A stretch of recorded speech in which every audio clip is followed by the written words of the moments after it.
ಬಸವಣ್ಣನವರನ್ನು ಸಾಂಸ್ಕೃತಿಕ ನಾಯಕ ಅಂತ ಘೋಷಿಸುವ ಮೂಲಕ ತಾನು ಮತ ಗಳಿಸಬೇಕಂತ ಒಂದು ರಾಜಕೀಯ ಪಕ್ಷ ಬಯಸಿದರೆ ಅದು ತಪ್ಪಾದೀತೆ ಎನ್ನುವುದು ಪ್ರಶ್ನೆ. ಇವತ್ತು ಮೀಸಲಾತಿಯ ಪರವಾಗಿ ಒಬ್ಬ ಮಾತಾಡಿದರೆ, ಮೀಸಲಾತಿಯನ್ನೇ ಒಂದು ಇಲೆಕ್ಷನ್ ಎಜೆಂಡವಾಗಿ ಇಟ್ಟುಕೊಂಡು ಇಲೆಕ್ಷನ್ ಮಾಡಿದರೆ, ಅದರಲ್ಲಿ ರಾಜಕೀಯ ಲಾಭದವನ್ನು ನಿರೀಕ್ಷೆ ಮಾಡಿದರೆ ಅದು ತಪ್ಪಾಗುತ್ತೆ ಅಂತ.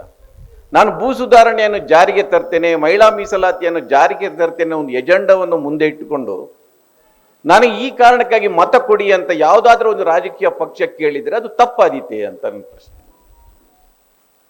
ನನ್ನ ಪ್ರಕಾರ ಅದು ತಪ್ಪಲ್ಲ. ಇಂಥ ರಾಮ ಮಂದಿರ ಕಟ್ತೇನೆ ಅಂತ ಹೇಳ್ಕೊಂಡು ಮತ ಕೇಳಿದರೆ ಅದು ತಪ್ಪು. ಧರ್ಮದ ಆಧಾರದಲ್ಲಿ ನಾನು ರಾಜ್ಯಭಾರ ನಡೆಸ್ತೇನೆ ಅಂತ ಹೇಳಿದರೆ ಅದು ತಪ್ಪು. ಸಂವಿಧಾನವನ್ನ ಬದಲಾವಣೆ ಮಾಡ್ತೇನೆ ಅಂತ ಹೇಳಿ ಯಾರಾದರೂ ಮತ ಕೇಳಿದರೆ ಅದು ತಪ್ಪು. ರಾಮನ ಹೆಸರಲ್ಲಿ, ಕೃಷ್ಣನ ಹೆಸರಲ್ಲಿ ಮತ ಕೇಳಿದರೆ ಅದು ತಪ್ಪು. ಬಸವಣ್ಣನವರನ್ನು ಸಾಂಸ್ಕೃತಿಕ ನಾಯಕ ಅಂತ ಘೋಷಿಸುವ ಮೂಲಕ ಯಾವುದಾದ್ರೂ ಒಂದು ರಾಜಕೀಯ ಪಕ್ಷ, ಸರ್ಕಾರ ಇದರಲ್ಲಿ ನನಗೆ ರಾಜಕೀಯ ಲಾಭ ಆಗಬಹುದು ಅಂತ ನಿರೀಕ್ಷೆ ಮಾಡಿದರೆ ಅದು ತಪ್ಪಾದೀತ ಅಂತ. ಆದರೆ ನಮ್ಮ ಇತಿಹಾಸ ಏನು ಹೇಳುತ್ತೆ ಅಂದರೆ, ಈ ರೀತಿಯ ಪರಿವರ್ತನೆಯನ್ನ ಇಲ್ಲದಿದ್ದರೆ ಈ ರೀತಿಯ ಪ್ರಗತಿಪರ ಆಲೋಚನೆಗಳನ್ನ, ನಿರ್ಧಾರಗಳನ್ನ ಯಾವ ರಾಜಕಾರಣಿ, ಯಾವ ಪಕ್ಷ ತರುತ್ತೋ ಅವರನ್ನು ಜನ ಸೋಲಿಸಿದ್ದಾರೆ. ದೇವರಾಜ ಅರಸು ಅವರು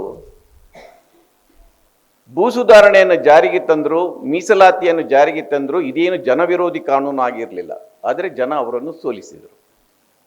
ವಿ.ಪಿ. ಸಿಂಗ್ ಅವರು ಮಂಡಲ್ ವರದಿಯನ್ನು ಜಾರಿಗೆ ತಂದರು, ಅದೇನು ಜನವಿರೋಧಿ ಧೋರಣೆ ಆಗಿರಲಿಲ್ಲ, ಅವರನ್ನು ಸೋಲಿಸಿದರು. 2013ರಿಂದ 2018ರವರೆಗೆ ಹಿಂದಿನ ಸರ್ಕಾರ ಅಂಥ ಕೆಟ್ಟ ಸರ್ಕಾರ ಏನಾಗಿರಲಿಲ್ಲ, ಜನ ಸೋಲಿಸಿದರು. ಇದು ಕೇವಲ ಇತ್ತೀಚಿನ ಉದಾಹರಣೆಗಳೇನಲ್ಲ. ನೀವು ಬುದ್ಧ, ಬಸವ, ಅಂಬೇಡ್ಕರ್, ಪೆರಿಯಾರ್, ನಾರಾಯಣಗುರು ಇವರನ್ನೆಲ್ಲ ಆ ಕಾಲದ ವರ್ತಮಾನವನ್ನು ನೀವು ನೋಡಿದರೆ ಅವರ ಕೊನೆಯ ದಿನಗಳು ಮತ್ತು ಅವರ ಜೀವಮಾನ ದಿನಗಳು ಬಹಳ ಸಂತೋಷದಾಯಕವಾಗಿರಲಿಲ್ಲ, ಬಹಳ ಯಾತನಾಮಯವಾಗಿತ್ತು. ಇವರು ಯಾರೂ ಕೂಡ ತನ್ನ ಕೊನೆಯ ದಿನಗಳನ್ನು ಬಹಳ ಸಂತೃಪ್ತಿಯಿಂದ ಮುಗಿಸಿ ನಮ್ಮನ್ನು ಅಗಲಿ ಹೋದವರಲ್ಲ. ಎಲ್ಲರೂ ಕೂಡ ನಾನು ಬಯಸಿದ ಸಮಾಜವನ್ನು ಕಟ್ಟಲಿಕ್ಕೆ ಆಗಲಿಲ್ಲ ಎನ್ನುವ ಆತಂಕದೊಂದಿಗೆ ನಮ್ಮನ್ನು ಅಗಲಿ ಹೋದವರು. ಅದರಿಂದ ಎಲ್ಲಿಯವರೆಗೆ ಬಹಳ ಮಂದಿ ಇಲ್ಲಿ ಪ್ರಶ್ನೆ ಕೇಳಿದ್ದಾರೆ, ಇದೇ ಪ್ರಶ್ನೆಯ ಮೇಲೆ ನಾಳಿನ ಚುನಾವಣೆ ನಡೆದು ನೀವು ಇದೇ ಪ್ರಶ್ನೆಯ ಮೇಲೆ ನಿಮ್ಮ ಮತ ಹಾಕಿದರೆ ಆಗ ಸಮಾಜ ಬದಲಾಗುತ್ತೆ. ಇಲ್ಲಿ ಕೇಳಿದ ಪ್ರಶ್ನೆಯನ್ನು ಚುನಾವಣೆ ದಿನ ಮರೆತು ಅಲ್ಲಿ ಜಾತಿ, ಮತ, ಧರ್ಮ ಇದನ್ನೇ ನೆನಪಲ್ಲಿಟ್ಟುಕೊಂಡು ಮತ ಹಾಕಿದರೆ ಈ ಸಮಾಜನೂ ಹೀಗೆ ಇರುತ್ತೆ, ಪ್ರಜಾಪ್ರಭುತ್ವನೂ ಹೀಗೆ ಇರುತ್ತೆ.